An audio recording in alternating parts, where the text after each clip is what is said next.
Quem que vai passar os posts? É a Ju, que a minha internet está meio ruim, ela vai passar. Beleza. Meninas, boa noite a todas. Estou feliz de a gente estar aqui com 35, 36 participantes logo de início, né? Bacana a beça. E essa aula que a gente vai dar, essa roda de conversa, a gente resolveu fazer uma coisa simples, mas bastante didática. Então eu vou começar, né? Eu gosto sempre de dar esse pedacinho do histórico, que acho que eu sou a mais velha, né? E é mais do meu tempo. E a Ju depois vai dar a parte de diagnóstico, sintoma, vai ser bem legal. Então, vamos começar?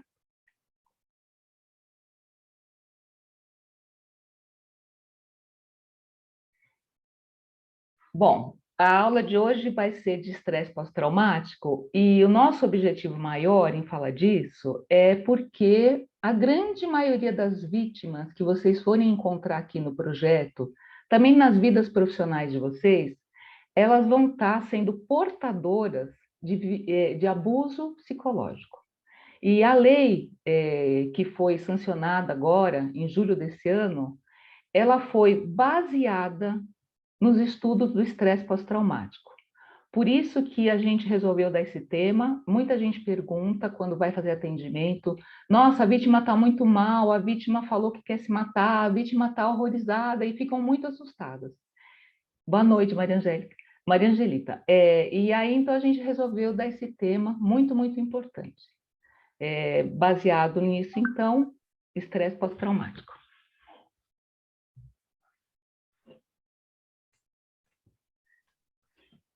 Meninas, é o seguinte, lá para a década de 70, já haviam vários estudos sobre as ansiedades, né? E por Freud, Charcot, diversos estudiosos maravilhosos. Mas, por volta de 1970, a psicologia experimental, ela estava assim bombando no mundo, aonde muito cientista queria provar muita coisa. E eram usados animais nesse momento histórico. E por conta disso, eu resolvi trazer um estudo que foi vital, porém não concordo muito, que foi do Dr. Seligman, que chama Estudo do Desamparo Aprendido. O estudo do desamparo aprendido, funcionou em duas fases. Na primeira fase, quer passar? Ele escolheu 3 grupos de cachorro. Na primeira fase, ele escolheu 3 grupos, e esses grupos eram subdivididos entre o grupo que levava choque, e podia ser separado com um painel. Então, como que era isso? Ju, quer achar aquela figurinha? Ó, então, como era esse estudo? Os animais ficavam em uma espécie de gaiolinhas, e essas gaiolinhas tinham uma mini paredinha, então haviam 2 salas, como ele chamou, 2 salas. O primeiro grupo de animais, de cachorro, ele fez com cachorros. Eles levavam choques, porém eles poderiam se safar dos choques apertando um botãozinho que aleatoriamente eles acabavam apertando e os choques paravam.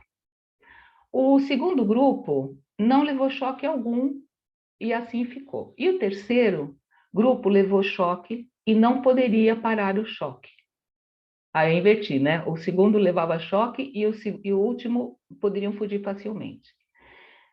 Num segundo momento, quer ir para frente, Ju?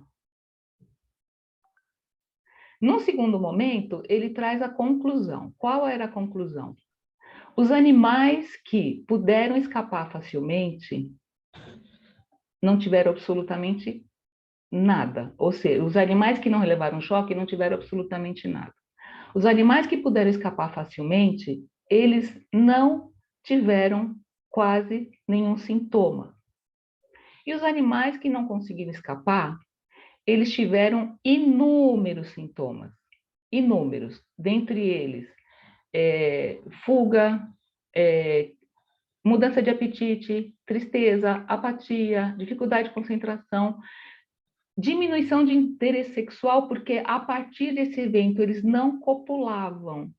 A dificuldade da copulação foi imensa. E a dificuldade de aprendizagem, então, nem se diga. Dá uma paradinha aí, Ju, que eu quero falar um negócio. Esse estudo foi lançado e foi um sucesso. Outros similares aconteceram e foi um sucesso, porque ele pôde trazer o que a gente chama de desamparo aprendido. Então, o desamparo que o animal passou, diante dos choques que ele recebeu. Oi, Rosa, tudo bem? Ele teve esse desamparo aprendido, porque depois ele não conseguiu mais exercer as funções que ele exercia antes. Quando eu fiz faculdade, em 1900 e bolinha, ainda era permitido o estudo com animais. Eu tive a oportunidade, junto com os meus colegas de classe, de repetir esse estudo do Dr. Seligman. Nós fizemos com ratos, exatamente como foi feito aqui. E o que eu posso afirmar para vocês, que esse estudo, quando foi lançado, ele foi lançado muito romantizado, porque, de alguma forma, os animais sofreram demais. Mesmo aqueles que não tiveram choque, só de ficar na gaiolinha, eles já tiveram alguma coisinha. Mas os animais que levaram choque e que não puderam escapar, eles morriam. Então, nós tivemos, dentro daquele ano, na faculdade, esse estudo feito com ratos. Cada dupla tinha um rato para treinar. Eu confesso que até hoje eu tenho estresse pós-traumático de ver o rato sofrer na nossa mão. Os ratos que levavam choque, eles morriam com muita facilidade. Os ratos que tinham condição de pular e que tinham menos efeito, ainda assim, eles voltavam para as gaiolinhas com muita dificuldade. Tendo, então, a oportunidade de reproduzir esse estudo, eu percebi na época o sofrimento que eu tive e o sofrimento que o animalzinho teve. Depois dos anos de prática, nunca mais esqueci do ratinho.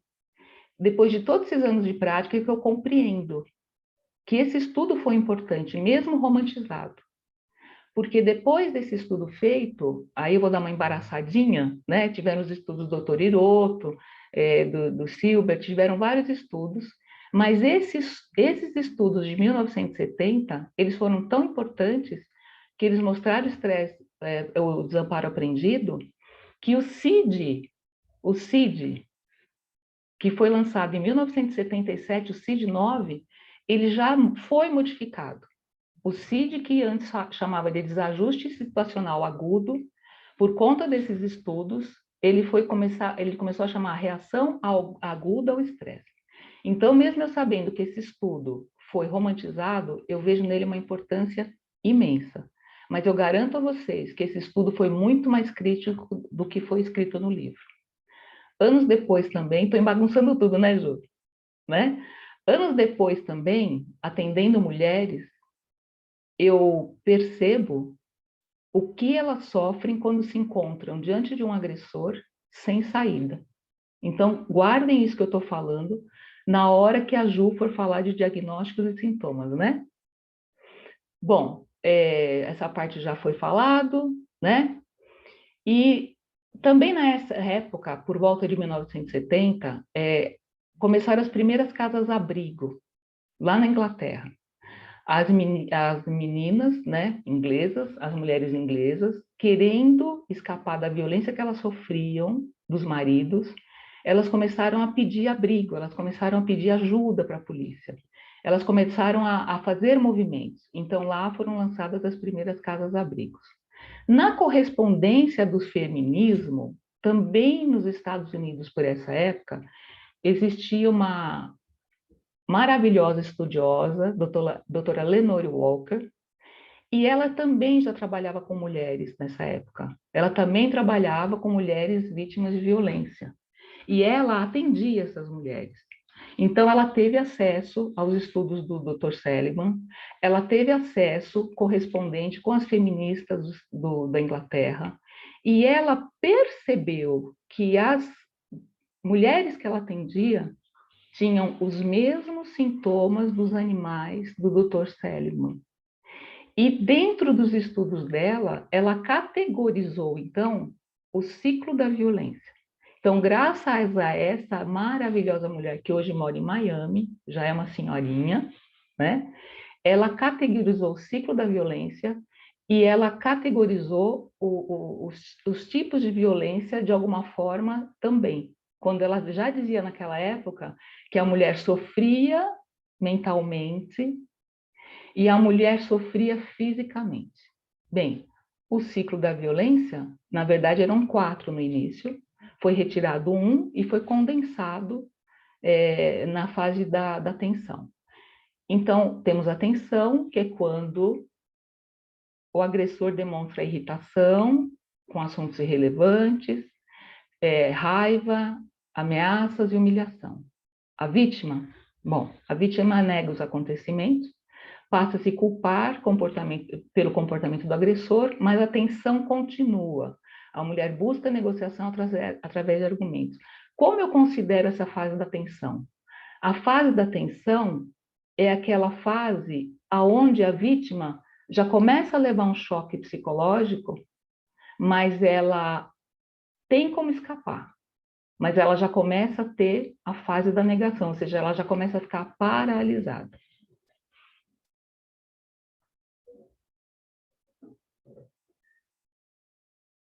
A fase da agressão. A fase da agressão, o agressor perde controle, materializa a tensão e explode em situações verbais e físicas. A vítima se sente impotente diante das agressões e tem um baixo índice de reação de defesa.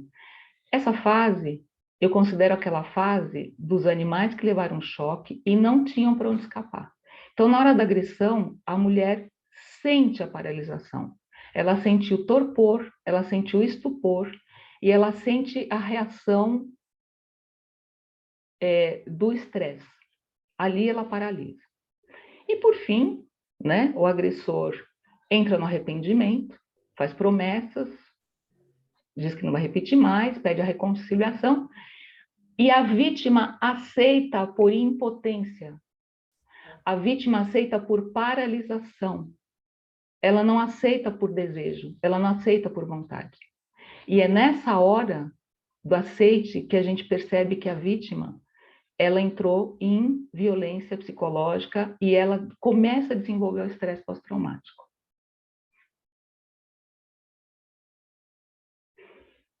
Doutora Lenore escreveu um livro maravilhoso de Battery Woman. Infelizmente não foi traduzido para o Brasil, então existem similares, mas eu aconselho que quem puder buscar artigos e tudo busque. E aonde ela descreve os sintomas muito parecidos dos sintomas descritos pelo Dr. Seligman.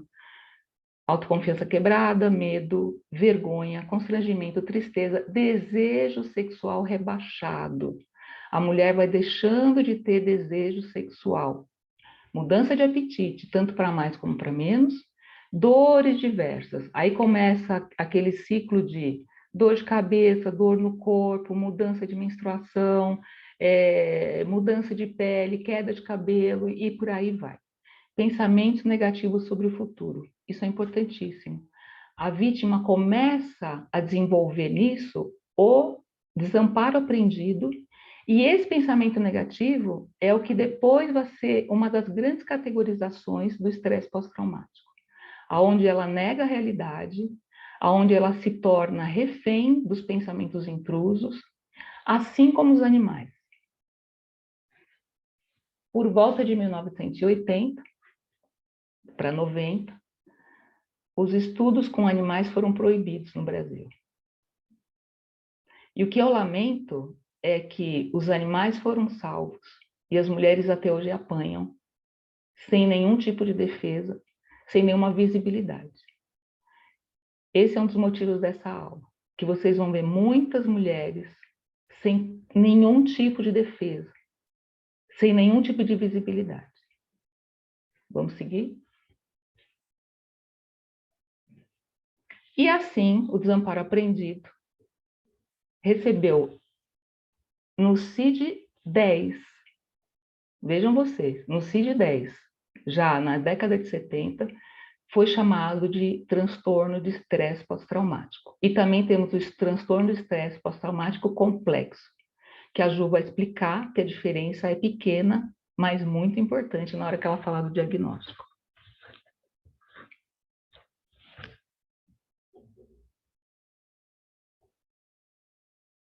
Tem mais, Ju? E aqui os sintomas, que eu vou passar a palavra para a doutora Juliana Porciúncula. Boa noite, colegas. É uma satisfação estar aqui hoje com vocês. Obrigada, doutora Kátia, pelo convite. Estão me ouvindo bem? Sim? Então tá, então vou falar um pouquinho para vocês sobre os sintomas do transtorno de estresse pós-traumático e depois eu vou trazer para vocês algumas cenas de um filme já antiguinho, né, que a gente estava brincando antes, né, doutora Kátia? Mas que foi um divisor de águas no cinema por ele trazer a problemática da violência contra a mulher. Então vamos a alguns sintomas: medo, instabilidade emocional, comportamento de autossabotagem, medo de abandono, sentimento de vazio, padrão de relacionamentos interpessoais que vão da idealização à desvalorização, dificuldade de concentração, distúrbios psíquicos ligados na negatividade e depressões, memórias perturbadoras.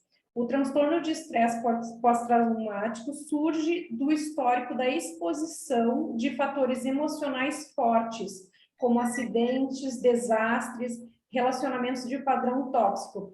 É importante pontuar aqui que, antigamente, os estudos feitos sobre o transtorno de estresse pós-traumático, eles eram feitos em pessoas que tinham participado de guerras, em militares. Então, todo esse histórico, ele foi feito nesse sentido.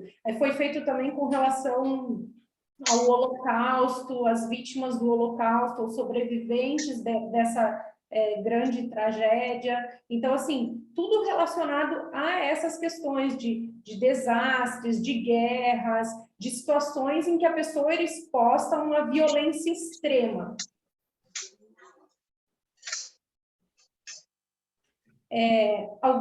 Continuando com os sintomas agora, só que relacionados ao complexo. A vergonha, o desespero, evitação de situações sociais, evitação de relacionamentos interpessoais. E aqui é importante a gente ressaltar que dentro do projeto Justiceiras a gente fala muito sobre isso, que os relacionamentos abusivos, a primeira coisa que o abusador começa a fazer é cercear a liberdade da vítima. Então, a partir de um certo momento, a vítima, ela se afasta de todas as pessoas do convívio dela, tanto do convívio familiar quanto do convívio de amizade. Aqui também vem a questão dos flashbacks. Então, quando a pessoa ela se recorda de algumas coisas, e é interessante que esses dias, cerca de um mês atrás, né, doutora Kátia, a gente fez um laudo muito importante em que a gente comprovou a violência psicológica com base no transtorno de estresse pós-traumático, e a vítima, ela trazia alguns gatilhos que acionavam esses flashbacks. Então, algumas palavras que eram ditas pelo agressor, alguns cheiros que ela sentia. Então, tudo isso eram gatilhos que acionavam esses flashbacks da vítima.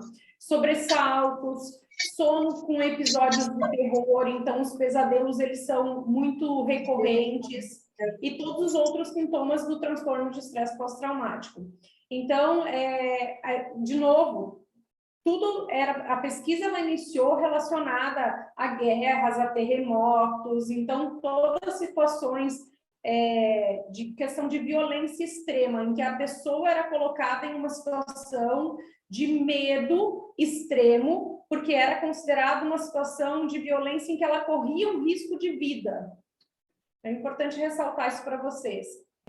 Então, aqui a gente traz um pouco das categorias do DSM-5, né? E que é importante a gente poder analisar quando a gente está com uma vítima, a gente poder identificar isso. A pessoa vivenciou ou testemunhou ou foi confrontada com um ou mais eventos que envolveram ameaça de morte ou de grave ferimento físico, ou ameaça à sua integridade física ou a de outros.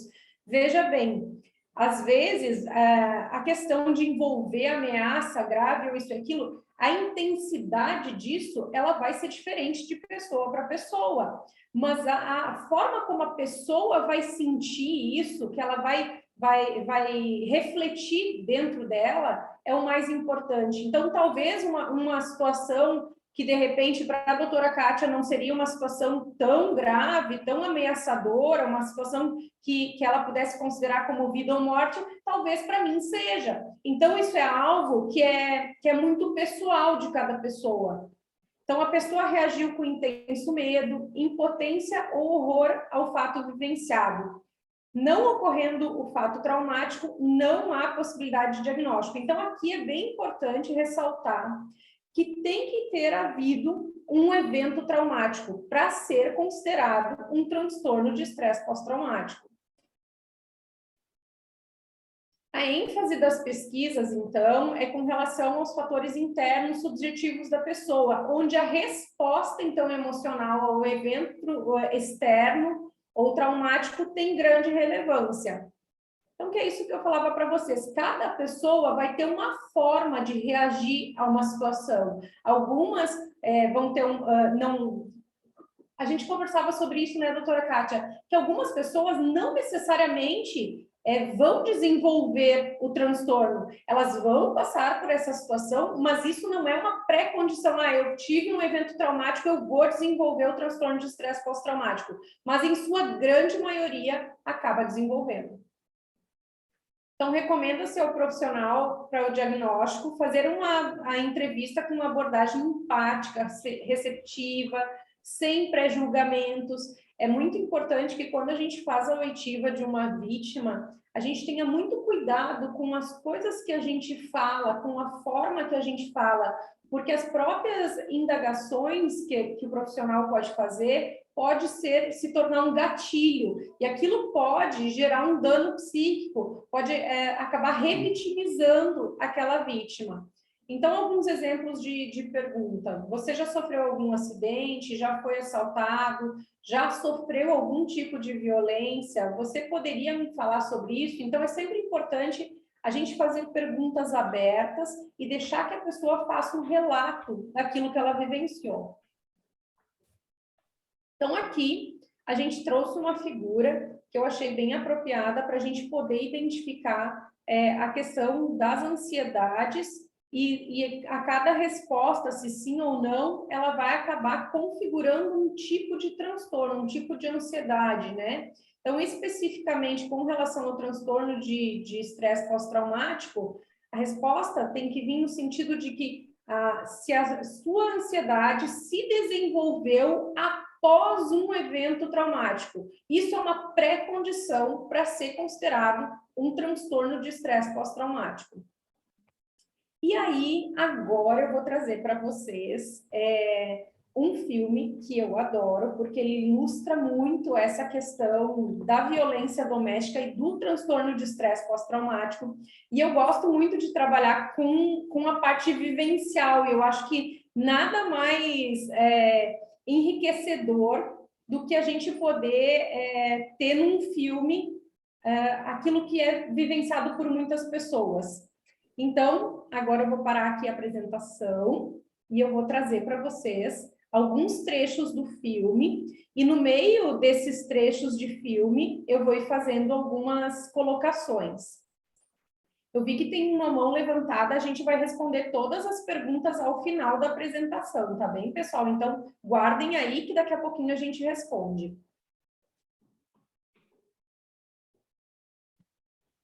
E vestido bonito. Ainda não tinha visto. Pensou no vermelho? Não, pensei no preto. É decotado. Pode estar frio esta noite. Gente, prestem atenção. Até quase morto, ele tentou matar ela. Se não tivesse acabado a bala do revólver dele, ele tinha conseguido. E seria mais um feminicídio para conta de tantos. Gente, isso é um filme, eu quis trazer para vocês, mas isso é a vida real de muitas mulheres que a gente encontra no projeto, muitas mulheres que a gente encontra pela vida, enquanto mães, enquanto tias, enquanto irmãs, enquanto amigas. E esse é o alerta que eu quero trazer para a gente, que a gente possa prestar atenção nessas mulheres que estão ao nosso entorno. Espero que vocês tenham gostado do filme. Fica aí a super dica para quem quiser assistir do início ao fim, então. Vamos voltar para os nossos slides, né, doutora Kátia? Acho que já até acabou, tá ótimo já. Eu vou deixar a senhora finalizar aqui. Meninas, é um filme pesado, né? A gente é pesado, mas nada perto do que a gente já atendeu, né, Rosa? De cada uma de nós aqui.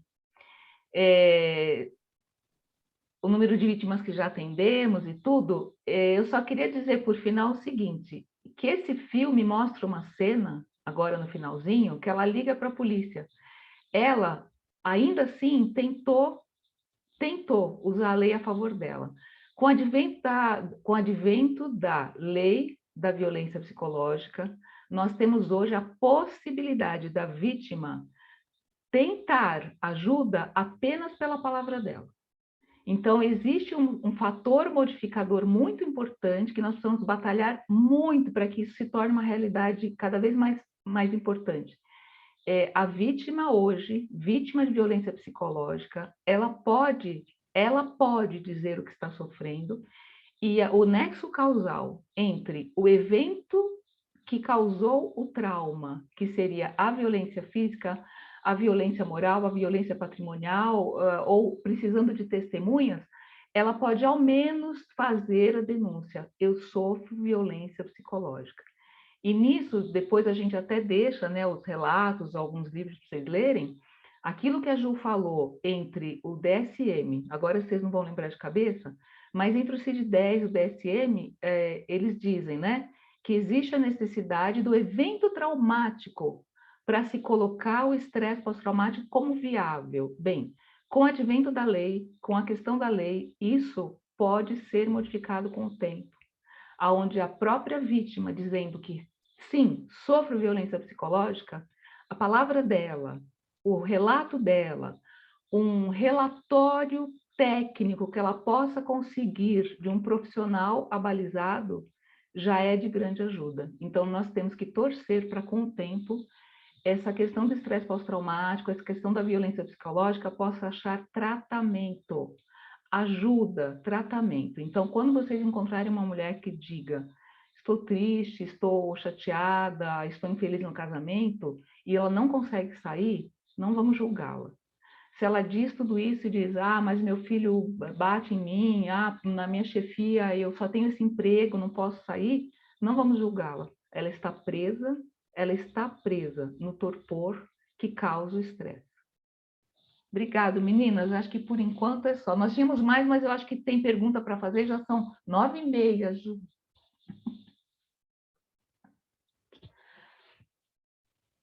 Acho que estamos abertas a... obrigada, Gisele. Acho que estamos abertas a perguntas, meninas. Como vocês querem fazer pelo chat?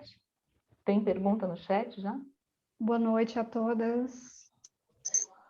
Eu posso começar? Oi, Natália, claro. Só vou pedir para quem puder fazer as perguntas com uma certa brevidade, porque são 9h30. Nem sabíamos que ia durar tanto, Natália. A Paula quer falar também, né?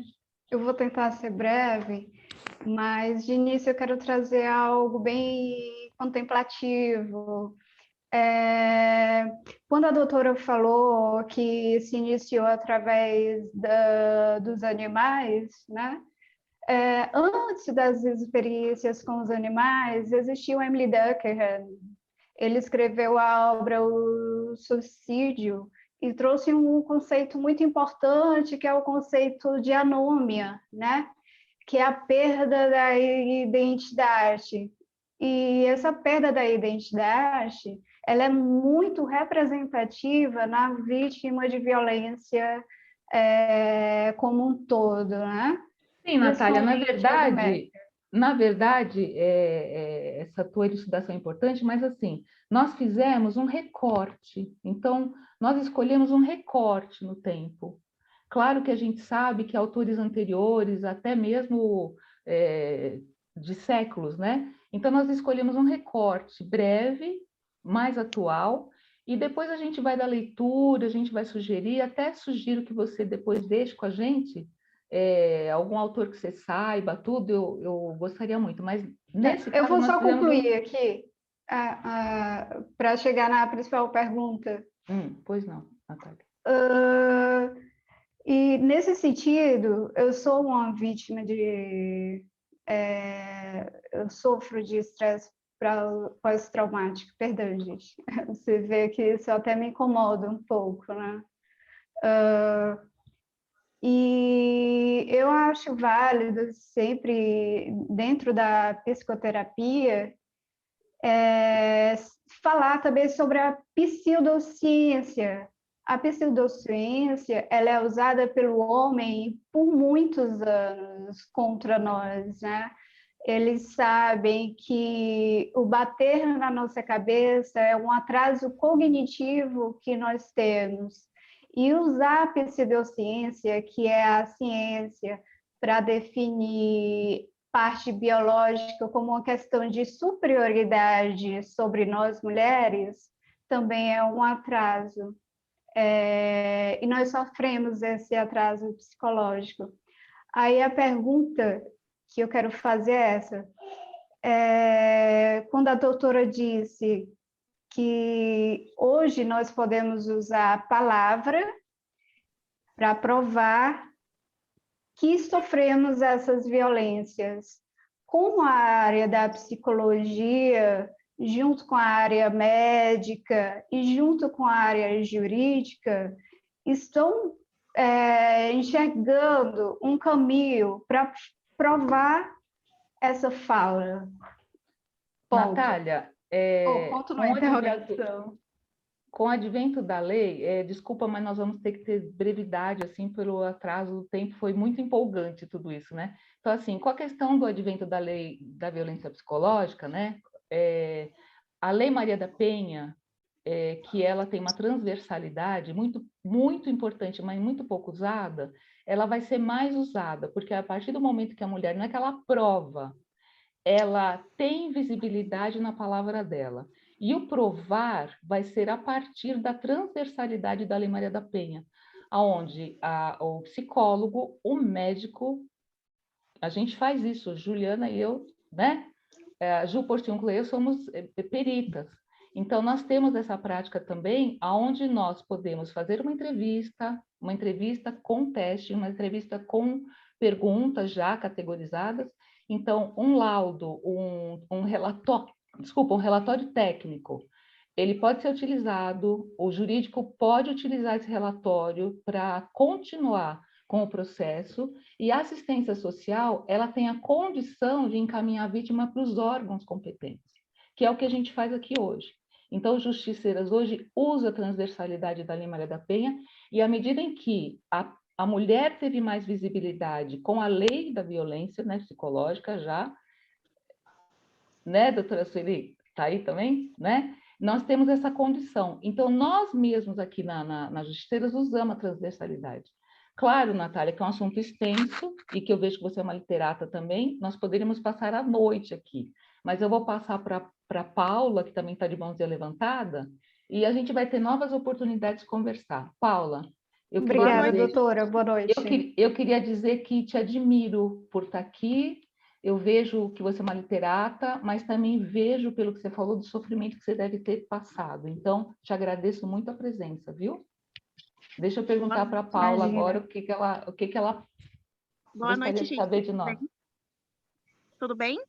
Tudo bom, Paula? Tudo ótimo.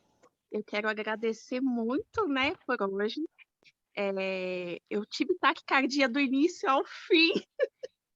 Que sofrimento, meu Deus, né? Eu também sou vítima de agressão, né? Fui casada há 20 anos e meu ex-marido quebrou todo o meu rosto. Eu tenho uma placa no meu rosto, né? E assim, eu nunca entendi essas coisas que diziam do pós-traumático. Isso agora eu estou começando a entender, e essa apresentação hoje foi muito esclarecedora para mim, Que bom. porque, como vocês disseram, mesmo tendo sofrido essa agressão, eu ainda me julgo, né? Eu me julgo pela forma que eu mudei. Às vezes eu sou muito agressiva, Eu sou muito ogra, as pessoas me chamam de ogra, mas elas não entendem, né, o motivo de eu ter me tornado assim. E eu não consigo dar abertura para ninguém, eu não consigo me relacionar com ninguém hoje, e eu sou nova ainda, né? Mas só que eu não consigo, né, me relacionar com ninguém mesmo, né? E eu faço tratamento com uma psicóloga para tentar melhorar esse Ótimo. meu jeito, né? Mas é muito difícil assim, porque Paula, a não é gente. esse seu jeito, não, amor. É aquilo que você ainda carrega de sofrimento. O seu jeito é de vencedora, tá? Uhum. E é como uma colega disse, né? A gente é como uma fênix, né? E hoje eu me sinto liberta, eu sinto que, né, eu tô me libertando disso. É muito triste, é muito dolorido todas as vezes que eu lembro disso. Sempre quando eu atendo também uma vítima, que eu sou do acolhimento, às vezes elas começam a me contar as coisas e eu tenho até vontade de chorar, e eu falo, meu Deus, eu não tenho nem condições ainda de ajudar essa mulher, né? Mas eu tenho tanta vontade de ajudar as mulheres a que elas não passem o que eu passei, porque foi muito traumático. Né? Eu fiquei numa UTI, eu fiquei entubada, eu vomitei sangue, eu tenho uma Paulo, eu cicatriz. lamento profundamente você me contar isso, viu? Profundamente, porque a tua dor é a nossa, é terrível, mas você fala que você é do acolhimento. E essa aula também foi para o pessoal do acolhimento, né? Não foi só para a psicologia, para o jurídico também. E muitas vezes vocês escutam coisas das vítimas que podem levar a crer que elas estão prestes a se matar. E, na verdade, é o estresse pós-traumático que faz elas dizerem que têm vontade de morrer, que elas não querem mais continuar. Porque acaba vindo aquele momento do desânimo. E essa fala, né? Essa fala muito pesada faz muitas vezes vocês também se revitimizarem. Então, eu tenho muita admiração por vocês do acolhimento, muita mesmo, que são mulheres fortes, guerreiras, muitas de vocês, como muitas de nós, né? Vítimas de violência e estão aqui para ajudar. Então, eu também te digo uma coisa: um dos tratamentos é a gente saber que pode oferecer algo.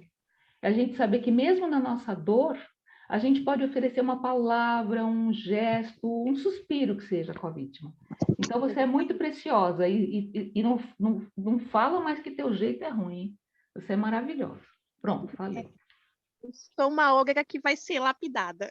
Não, que ô Granada, você é linda. Estou vendo a tua foto daqui. Muito obrigada, viu, gente? Obrigado, Muito obrigada. viu, Paulo? Obrigada. Quem é agora? Ju, você pode falar também, né? Será? Tô brincando. Tem a mão levantada da Rosa ali ainda. Quer falar, Rosa? Boa noite, agradecer, muito obrigada. Um tema que me interessado cada vez mais. E a minha pergunta é: cada um de nós tem uma linha de trabalho. Mas... Rosa, não estamos escutando nada. Peraí, devo estar com a mão no microfone. A minha pergunta é assim: como ressignificar essas vivências? Que não tem como voltar no tempo, né? Passado, não tem. Como, né? Ressignificar, ajudar as vítimas a ressignificarem o que elas viveram. Quer responder, Ju? Eu acho que, Rosa, você traz uma questão bem importante e você traz na sua fala um pouco da resposta disso, né? Você fala que com relação ao passado não tem o que a gente fazer. Eu sempre falo que existem 3 tempos na nossa vida, né? O passado, o presente e o futuro. Com relação ao passado, não tem como a gente voltar atrás e fazer diferente. Com relação ao futuro, não tem nada que garanta que aquilo vai acontecer. Então, uma das coisas que a gente trabalha em psicoterapia é viver o hoje, é viver o presente, é viver agora, é tentar prestar atenção em tudo que você está fazendo no hoje, né? Então, esse é uma das formas. Outra forma é você tentar resgatar quais eram os gostos daquela pessoa antes de estar nessa situação. Do que ela gostava? Ela gostava de dançar? Ou ela gostava de estudar? Ou ela tinha o sonho de fazer alguma coisa? Então, através disso, a gente também pode reconectar essa vítima com ela mesma. Obrigada. Rosa, um beijo. Também. Obrigada, foi muito boa essa noite, muito bom, tema maravilhoso. Só faltou a pipoca, né? Eu espero não ter assustado o pessoal, né, doutora Kátia? Não, a gente toma um Rivotril para dormir, tudo bem. Meninas, eu acho que não tem mais mãozinha levantada, ninguém mais quer perguntar nada. Tem uma perguntinha ali no chat da Isis que fala como ressignificar, como seguir adiante quando se tem filhos e existe um vínculo.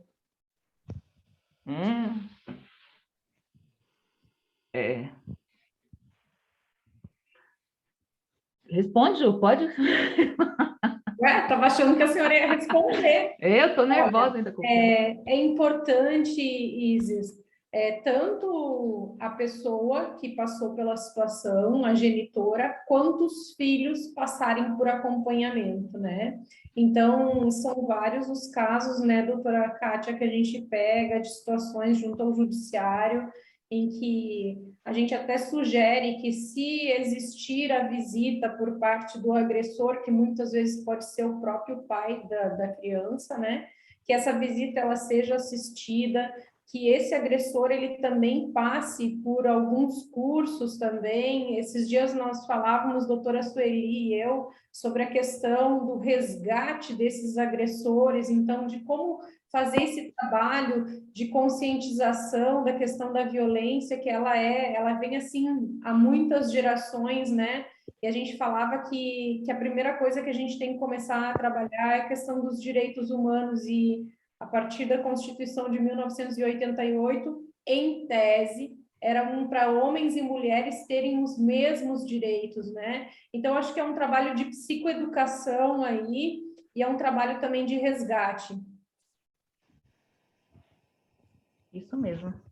Meninas, eu acho que a gente encerra por aqui, pelo adiantado da hora, né? Eu acho que, se tiverem mais perguntas, vocês podem mandar pelos grupos, a gente responde. Depois a gente vai colocar nos grupos alguma bibliografia que vocês possam dar uma continuada de ler, né? Mas acredito que a gente possa encerrar, né, Ju? Apesar da noite ter sido maravilhosa, né? E acho que tem muita coisa. E aí eu queria dizer uma coisa para vocês. A gente está com vontade no semestre que vem, estamos já no final deste ano, né? Este ano pandêmico, duro, difícil, a gente fazer alguma coisa mais extensa. Hoje foi, assim, uma pílula, né? Uma pílula de amor que a gente quis passar para que vocês tivessem mais condição de atendimento, de pensamento, de reflexão, até de autoajuda. Então, contem com a gente, a psicologia está aqui, e da minha parte eu dou por encerrado agradecendo muito a presença de vocês. Muito, eu estou muito aquecida, muito grata por todos vocês estarem aqui hoje. Não estou vendo todo mundo, mas deve estar aqui um monte de gente bacana, né? Todas vocês, né, meninas? Gostaria de agradecer a presença de todas vocês. Foi um momento muito importante para mim. Agradecer a doutora Kátia pelo convite, pelo desafio. Eu chamo carinhosamente a doutora Kátia de minha madrinha no Justiceiras, e ela, a todo momento, ela me desafia alguma coisa. Primeiro ela me desafiou a ser uma liderança local, dali a pouco já estava me desafiando a ser uma liderança nacional. Eu disse, minha nossa, né? Então vamos tentar. Ela me lança o desafio e eu vou, né? Então, muito obrigada, doutora Kátia. Gratidão por acreditar no meu trabalho. Obrigada por compartilhar esse momento comigo. E obrigada a todas vocês que participaram. Eu acho que a gente sempre aprende muito com vocês. Muito obrigada pelo compartilhamento de todas vocês que estiveram aqui hoje, que participaram, que assistiram, que escreveram no chat e que também falaram, trouxeram um pouco de vocês. Muito obrigada por fazerem parte desse projeto, que ele é, enfim, a menina dos olhos, né, doutora Kátia? Muito obrigada. Meninas, eu só quero falar uma última coisa, antes da gente se encerrar, que é o seguinte: nós temos agora um protocolo, o mais novinho da casa, né, da nossa casa aqui, que acolhe mulheres. Nós estamos com o protocolo violência política, porque também nós percebemos que a violência chega em lugares assim que as mulheres ainda precisam conquistar. E as poucas que já conquistaram sofrem muita violência. Violência em plenário, violência do voto, violência dos maus tratos mesmo, né, do julgamento. Nós estamos fazendo uma pesquisa e nós estamos disponibilizando essa pesquisa para que vocês possam responder, vai ser bacana se vocês responderem, falar da participação de vocês, como vocês veem a política, o que vocês pensam sobre isso, experiências que vocês tenham. Nós gostaríamos muito de ouvir vocês.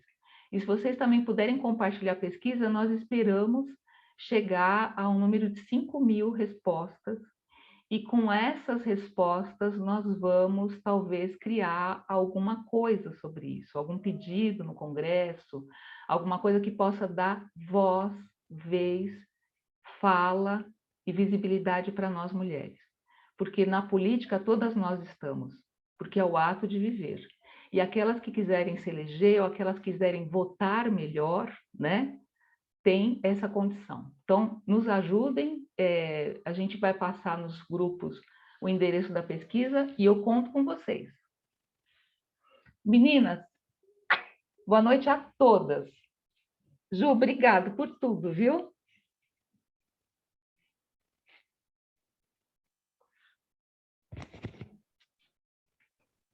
Tchau, gente. Boa noite. Vou encerrar.